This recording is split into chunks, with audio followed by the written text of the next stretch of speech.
بسم الله الرحمن الرحيم. Assalamu alaikum wa rahmatullahi wa barakatuh.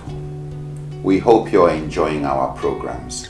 Since last Ramadan, with the help of Allah, the Islamic Education Trust and its supporters have, through the IET Media Productions, produced, aired and shared hundreds of high-quality videos on enlightenment about Islam to the Muslim community and the world at large.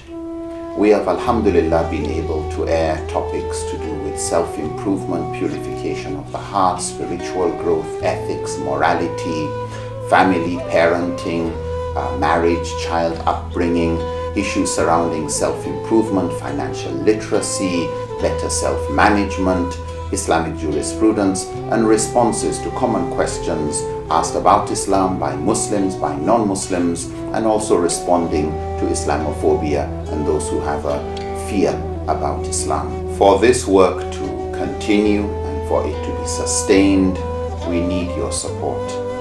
If it is to become a sadaqatun jariyah, we would need all you can do to help us ensure that this good work continues to benefit humanity. As Allah says in the Qur'an, in tansurullah yansurukum wa yuthabbit aqdamakum. If you help Allah, Allah will help you and He will make firm your steps. إن تنصروا الله ينصركم ويثبت أقدامكم. We welcome all our viewers to this precious program again. In the last episode, we discussed about major ways explained by the scholars in order to vitiate or destroy as-sihr, the sorcery. We were in the interim of explanation about Surah Al-Falaq, the chapter of daybreak, which was revealed to the Prophet Muhammad sallallahu alaihi wasallam, and together with Surah An-Nas in order to serve as a protection for mankind against the evil of mankind and jinkind. We explained the major ways used by the scholars in order to vitiate or to destroy a sihr, a magic, a sorcery concocted against the personality of an individual.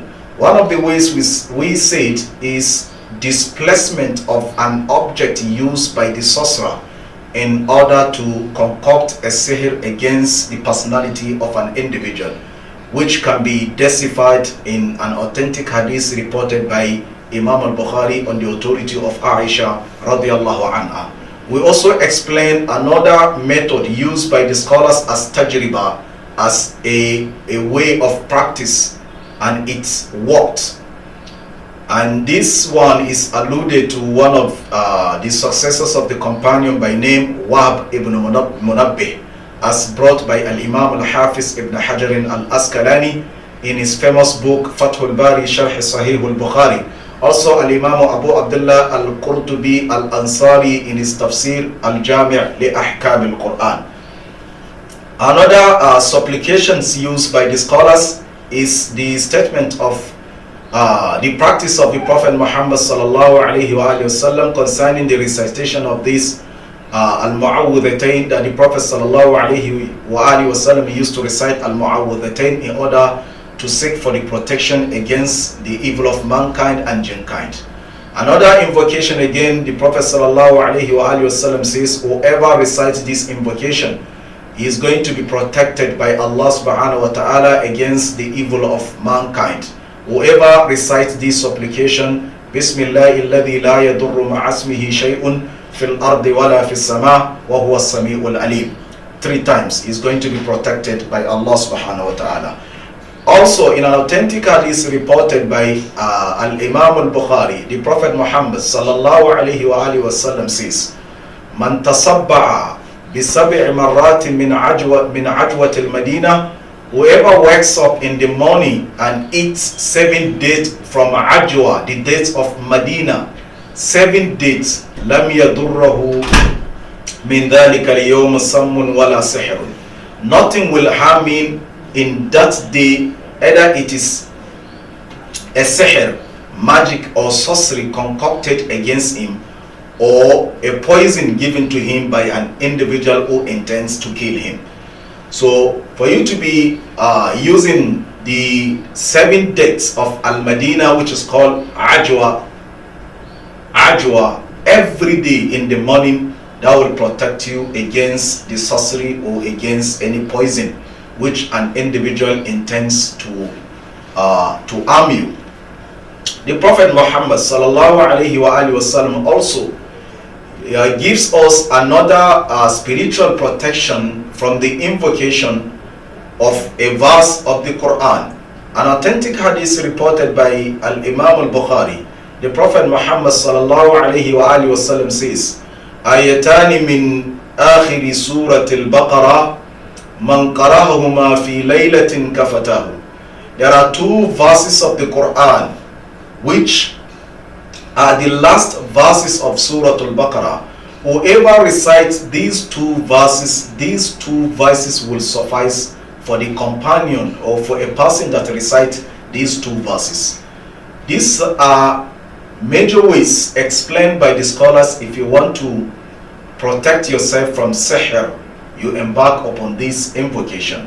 Also, Al-Imam Ibn Sunni in his book Amalul Yawmi wal Layla, he also reported some of the authentic ahadith enshrined in the supplications the Prophet sallallahu alaihi wasallam used to embark upon them. Among them is Bismillahi alladhi la yadurru ma'asmihi shay'un fil ardi wala fis sama' wa was-sami'ul alim. Among them is A'udhu bi kalimatillahi tammati min sharri ma khalaq. I seek a refuge from Allah. I seek a refuge of Allah from the wordings of Allah that are completely perfect. Min sharri ma khalaq, from the evil which is created. The Prophet sallallahu alaihi wasallam says, whoever recites this supplication in the morning and recite it in the evening, it will protect him against any evil. Nothing will harm him from that day. The Prophet sallallahu alaihi wasallam also encouraged us, motivated us. It served as an intrinsic motivation because it was taught to us by the noble Prophet Muhammad sallallahu alaihi wasallam that we should be reciting Qul huwa Allahu ahad, Qul a'udhu bi rabbil falaq, Qul a'udhu bi rabbin nas. At the culmination of each prayer, whoever is reciting this surah at the culmination or the end of each surah, that person is going to be protected. Qul a'udhu bi rabbil falaq, Qul huwa Allahu ahad, 1 times, 3 times after Salatul Subh, once after Salatul Zuhur, once after Salatul Asr, or 3 times in another narration after Salatul Asr, then 3 times after Salatul Maghrib, 1 time after Salatul Isha. Whoever that is embarking upon this supplication, it will serve as a protector for him against any evil or any magic or any sorcery which an individual intends to harm him, intends to do. In a nutshell, this is the summary of some of the major ways explained to us by the scholars, which all are deduced from the verses of the Quran and the prophetic traditions that an individual is encouraged to be adherent to them in terms of recitation in the morning and in the evening. This takes us to the next surah, which is Quran chapter 114, Surah An-Nas. We are going to begin with the recitation of the surah as we normally follow in the beginning. Allah subhanahu wa ta'ala says, أعوذ بالله من الشيطان الرجيم من همزه ونفخه ونفثه بسم الله الرحمن الرحيم قل أعوذ برب الناس ملك الناس إله الناس من شر الوسواس الخناس الذي يوسوس في صدور الناس من الجنة والناس الناس. In the name of Allah, the Beneficent, the Merciful. قل أعوذ برب الناس. Proclaim to them, tell them, O you the Apostle of Allah. As we explained it before, قل is an imperative tense. قل فعل الأمر مبني على السكون وفاعله ضمير مستتر وجوبا تقديره أنت يا محمد. قل, tell them, O you the Apostle of Allah, is an imperative tense that is built upon Joseph form, that is built upon sukun.